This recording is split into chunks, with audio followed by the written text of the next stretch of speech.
మనకున్న ఇప్పుడు major problems ఏంటంటే అందరికీ ఫైబ్రాయిడ్స్. అంటే అన్ని ఫైబ్రాయిడ్స్ క్యాన్సర్ అవుతానికి గ్యారంటీ ఏం లేదండి. పూర్వం కూడా అందరికీ ఫైబ్రాయిడ్స్ ఉండేవి. అప్పుడు స్కాన్ లో లేవు కాబట్టి ఏం పట్టించుకోలేదు, ధైర్యంగా తిరిగేసేది తగ్గిపోయినాయి. ఏదో 1 or 2% ఆపరేషన్స్ తప్ప 98% ఆపరేషన్ వెళ్ళకల్లా మీకు దేవకాంచనం అనే చెట్టు ఉంటుంది. దేవకాంచనం మీరు పూలు చూస్తుంటారు, వైట్ పింక్ ఫ్లవర్స్ కూడా ఉంటాయి.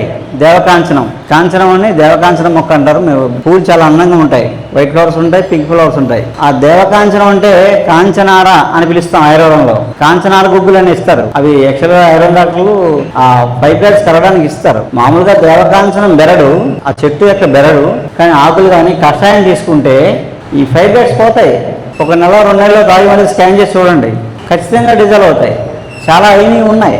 చాలామంది ఐరన్ డాక్టర్స్ కూడా ఆ కషాయాలు ఇచ్చి తగ్గించిన వాళ్ళు ఉన్నారు. నాకు తెలిసి నా దగ్గర చాలామంది డాక్టర్సే, మా దగ్గర చాలా డాక్టర్సే కూడా తగ్గినాయి. కషాయం తీసుకుంటే ఫైబ్రాయిడ్స్ పోయినవి ఉన్నాయి. అందుకని గడ్డ కనపడగానే కంగారు, ఏదన్నా చిన్న కంతి కనపడగానే కంగారు పడకండి.